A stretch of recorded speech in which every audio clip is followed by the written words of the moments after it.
17, nomor peserta B14, kerugian di bulan Ramadan. Sekali lagi, nomor urut 17, nomor peserta B14, kerugian di bulan Ramadan.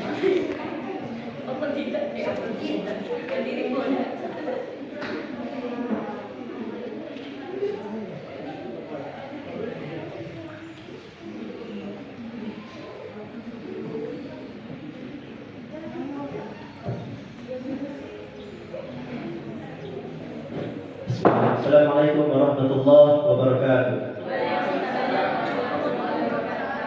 Alhamdulillah rabbil alamin, wassalatu wassalamu ala asyrafil anbiya'i wal mursalin wa ala alihi wa sahbihi ajma'in, amma ba'd. Pertama-tama mari sama-sama kita panjatkan puja dan puji syukur atas kehadirat Allah Subhanahu wa taala yang telah memberikan kita berbagai macam nikmat, di antaranya nikmat iman, nikmat Islam sampai nikmat jihad wal akhir, sehingga kita bisa hadir di sekolah tercinta kita dalam rangka merayakan melaksanakan pesantren kita. Kemudian salawat serta salam semoga tetap tercurahkan kepada junjungan Nabi besar, Nabi yang lahirnya saja membuat goncang alam semesta, membuat heboh para malaikat, tidak lain dan tidak bukan Nabi Muhammad sallallahu alaihi wasallam. Hadirin wal hadirat yang dirahmati oleh Allah Subhanahu wa taala. Pada hari ini saya akan menyampaikan sebuah ceramah yang berjudul kerugian orang-orang yang berpuasa. Dewan Juri yang saya hormati, Bapak Ibu yang saya hormati pula, serta teman-teman yang saya cintai. Alhamdulillah, tidak ada kalimat yang terucap selain syukur alhamdulillah. Kita masih diberikan kesempatan oleh Allah Subhanahu wa taala untuk kembali berjumpa dengan Ramadan tahun ini.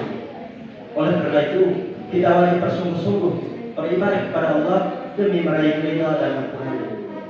Dijelaskan dalam surah Al-Baqarah ayat 183. Bismillahirrahmanirrahim.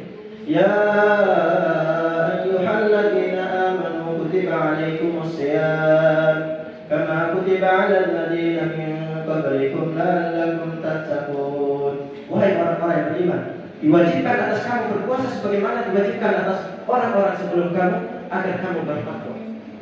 Apa sih takwa itu? Takwa adalah engkau melaksanakan perintahnya dan menjauhi larangannya. Namun waliyahudzubillah, kebanyakan dari kita malah melakukan yang sebaliknya. Kita berbicara kasar, meninggalkan sholat, berbuat maksiat, bahkan di saat kita sedang berpuasa. Kata Allah Azza wa Jalla dalam hadis qudsi yang diriwayatkan oleh Imam Bukhari dan Muslim, bahwasanya setiap amal manusia adalah untuknya kecuali puasa, maka sesungguhnya itu adalah untukku dan aku sendiri yang akan membalasnya. Kemudian dalam riwayat lain dijelaskan pula bahwasanya Nabi sallallahu alaihi wasallam bersabda, "Kullu 'amali ibni Adam yudha'afu al-hasanatu wal 'asharatu al-thaniya illa sab'imi'ati dhifin."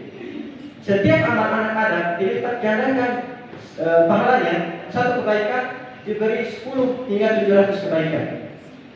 Kalau Allah Azza wa Jalla, kata Allah, ila shaum, kecuali puasa. Fa innahu li wa ana juri. Karena itu adalah untukku dan aku sendiri yang akan membalasnya. Ia adalah syahwatahu wa ma'amahu min ajli. Dikarenakan dia telah menahan syahwat dan makannya karena aku. Nah, hadirin wal hadirat yang dirahmati oleh Allah Subhanahu wa taala. Kalau kita perhatikan baik-baik, kadar pahala hanya Allah yang tahu. Kita hanya diberitahu bahwa amal kita dilipat gandakan hingga 700 kali lipat. Nah, kecuali puasa. Coba kita pikirkan masing-masing. Amalan untuk manusia saja itu dilipat gandakan hingga 700 kali lipat. Lantas bagaimana dengan puasa? Amalan yang kita lakukan untuk Allah, Allah Ta'ala pasti lebih dari itu. Kalau rugi berdaya, bermotor iham mentah, motor mencara atau ci. Nah, contohnya di bulan Ramadan ini kita malah melakukan mengisi keberkahan Ramadan ini dengan sesuatu yang sia-sia. Menghabiskan waktu dengan sesuatu yang tidak bermanfaat. Banyak tidurnya, namun sedikit puasanya. Kita puasa kita tahan makan, namun tidak tahan untuk makan daging teman. Apa itu? Ghibah.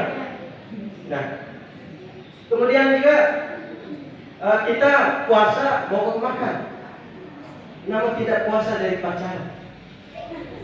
Katanya ini hanya saling mengingatkan, ujung-ujungnya malah berduaan di tepi semak. Naudzubillah. Padahal kita tahu yang kita lakukan ini adalah dosa. Kita tahu amalan yang mendatangkan pahala. Kita tahu ini jalan menuju surga. Kita tahu itu jalan mengarah neraka. Kita tahu ini bulan Ramadan, bulan yang penuh berkah. Amal dilipat gandakan, tapi sayang kita. Kalau Nabi Sallallahu Alaihi Wasallam, kata Nabi Sallallahu Alaihi Wasallam dalam hadis bahwasanya betapa banyak orang berpuasa namun dia tidak mendapatkan pahala dari puasanya kecuali rasa lapar dan haus saja. Kenapa? Karena kita berpuasa namun tidak benar-benar berpuasa. Kita berpuasa hanya sekadar lapar dan dahaga saja, dan tidak dengan dosa.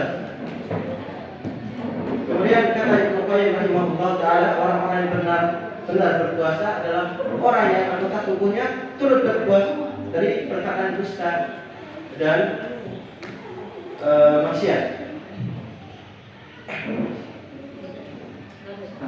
Kebanyakan dari kita berpuasa namun tidak menikmati apa yang namanya itu puasa.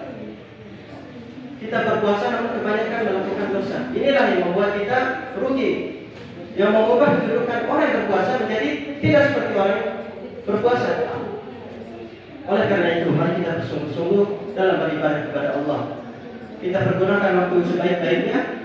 Kita latih diri kita agar menjadi pribadi yang tenang, memperbanyak membaca Al-Quran. Karena sejatinya membaca Al-Quran itu membuat hati kita tenang. Allah sedang mengumpulkan pahala. Allah sedang mengumpulkan pintu-pintu surga. Bayangkan ketika nanti orang-orang dikumpulkan di padang mahsyar, di mana kala itu manusia memikirkan dosa-dosa yang mereka lakukan dahulu.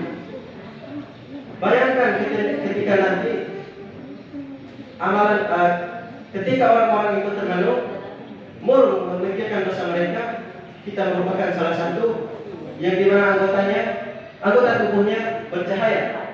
Kemudian ada yang memanggil kita dengan sebutan ya ayyatuhan nafsul mutmainnah, wahai jiwa-jiwa yang tenang, irji'i ila rabbiki radiyatan mardiyah, kembali kepada Tuhanmu dengan hati yang ridha dan diridhoinya.